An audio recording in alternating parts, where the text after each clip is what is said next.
Ya, sebelum kita lanjutkan dialog bersama dengan Pak Anan, kita sapa terlebih dahulu rekan kami yang ada di Amerika Serikat, ada Yanri Subekti. Yanri, bagaimana sikap dari pemerintah Amerika Serikat terkait dengan kesepakatan gencatan senjata antara Israel dan juga Hamas? Resolusi Dewan Keamanan PBB yang disetujui untuk pertama kalinya semenjak terjadinya konflik Israel-Palestina, terlebih Israel membalas secara membabi buta yang menyebabkan belasan ribu warga sipil Palestina ini disepakati pada pekan lalu. Dan namun kesepakatan ini hanya sebatas untuk menyerukan pemberian ataupun jeda kemanusiaan pada wilayah ataupun di daerah Gaza.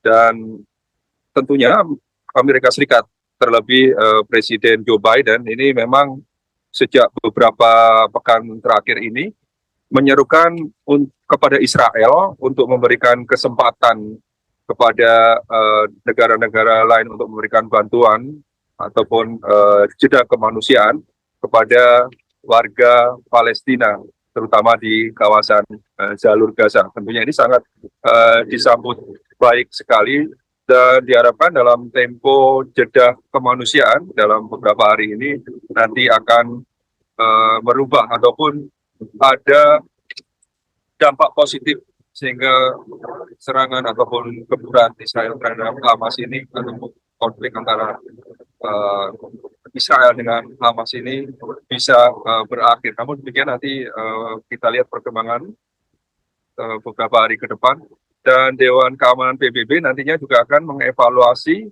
dari hasil resolusi kesepakatan Dewan Keamanan PBB ini pada pekan depan. Seperti diketahui saat ini di Amerika Serikat sedang memasuki liburan hari Thanksgiving, di mana Dewan Keamanan PBB pun menurut informasi yang kami peroleh akan kembali bersidang pada Selasa pekan depan. Dan tentunya dari beberapa hari nanti bisa diketahui apakah resolusi PBB jeda kemanusiaan ini benar-benar akan dilakukan terlebih oleh Israel.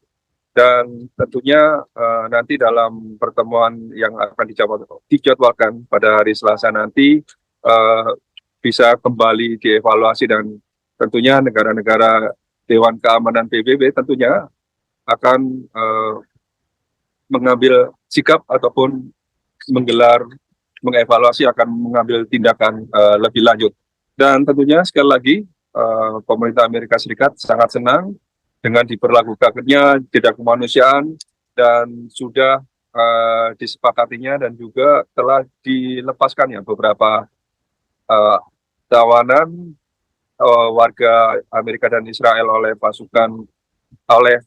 karyawan Hamas, dan juga yang dilakukan oleh Israel telah membebaskan sejumlah tawanan Palestina, terutama wanita dan anak-anak. Vita. Baik, terima kasih Yanri Subekti mengabarkan langsung dari New York, Amerika Serikat, mengenai kondisi terbaru di sana ya, terutama ketika sidang Dewan Keamanan PBB yang berlangsung nanti Selasa kembali akan berlangsung sidang di Dewan Keamanan PBB.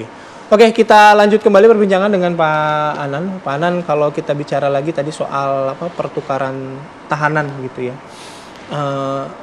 Dalam tahapannya berapa banyak tahap-tahap pertukaran tahanan ini, karena kan kalau saya tidak salah itu adalah 1:3 kan, pertukaran antara kesepakatan dua belah pihak. Akan berlangsung berapa lama dan apakah kemungkinan semua tawanan yang diinginkannya akan dibebaskan? Kalau secara yang disepakati dalam draft kesepakatan gencatan senjata yang dikeluarkan oleh pihak Qatar dan Mesir itu bahwa semuanya itu akan diselesaikan dalam 4 hari ke depan. Ya kalau dimulai dari hari Jumat berarti sekitar hari Senin itu semuanya sudah selesai dalam sesuai dengan kesepakatannya. Cuman memang ada beberapa perbedaan ya di akhir-akhir dari list yang dibebaskan itu, bahwa sebelumnya tidak terdapat warga negara Thailand, tetapi di last minute ternyata yang pertama kali dibebaskan kemarin di perbatasan Rafah yang diserahkan kepada Palang Merah Internasional itu mayoritasnya adalah warga negara Thailand. dan ditambah dengan warga negara Israel gitu ya, di beberapa di antaranya warga negara Israel. Nah, ini mengindikasikan bahwa memang kepentingan politik internasional itu begitu kuat ya bermain, atau tekanan dunia internasional itu begitu kuat. Bahkan kemarin dalam penyerahan itu dari pihak Spanyol, dari pihak Belgia, itu mereka langsung berada di perbatasan Rafah. Ya, di perbatasan Rafah untuk melihat bagaimana proses pembebasan tawanan ini bisa berjalan dengan baik. Dalam prosesnya kemarin sebetulnya berjalan dengan normal, walaupun ada sedikit gangguan terutama di penjara Aufar di dekat di bagian utara kota Yerusalem itu, di mana ada semacam para keluarga itu sempat ditembaki dengan gas air mata dari polisi Israel karena mereka dianggap terlalu mendekati pintu gerbang penjara Israel. Oke, selain soal proses penyerahan tahanan, tadi juga menarik laporan dari rekan kami di Amerika Serikat, Yandri Subekti, Pak Anan, yang menyampaikan bahwa respon atau sikap dari pemerintah Amerika Serikat ini menyambut baik adanya rencana gencatan senjata antara Israel dan juga Hamas. Kalau kita memaknai sikap dari pemerintah Amerika Serikat yang merespon baik ini konteksnya apa? Mungkin itu dulu ya, supaya clear.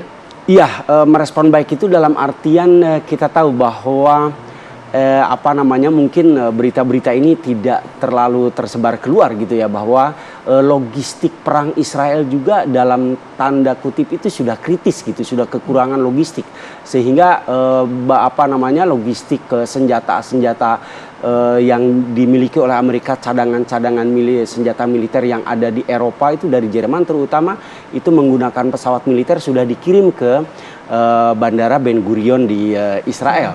Ini menandakan bahwa artinya dengan jeda ini ya bisa jadi ada semacam bagaimana mereka menganalisa kembali strategi militer yang digunakan oleh Israel di jalur Gaza, karena terbukti bahwa selama ini strategi mereka yang digunakan oleh mereka itu tidak begitu efektif menumpas Hamas, dalam artian menumpas perlawanan faksi-faksi perlawanan, baik itu Hamas atau Saroya Al-Quds atau Jihad Islami, beberapa faksi yang ada di sana. Ini tidak efektif. Bagaimana caranya? Belum lagi masalah mereka menghadapi terowongan. Ini sampai sekarang belum ada teknologi yang bisa menaklukkan itu, belum ada strategi yang pas. Bahkan salah satu juru bicara Israel, militer Israel, ketika diwawancara itu, kami tidak bisa dan tidak mau masuk.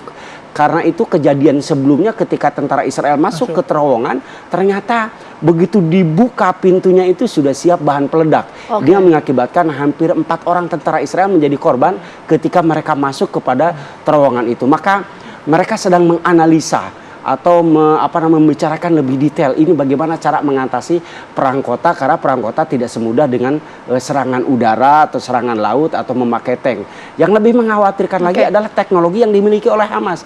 Kalau sebelumnya tank Merkava itu sangat di atas angin kuat, tidak ada satupun roket Hamas yang bisa menghancurkan tank Merkava. Sekarang puluhan tank Merkava hancur menjadi puing-puing di jalur Gaza. Maka ini menjadi gencatan senjata ini menjadi kesempatan bagi Israel dan Amerika memikirkan lebih dalam lagi bagaimana strategi yang paling tepat. Tadi. Betul sekali. Baik. Terima kasih Pak Anan.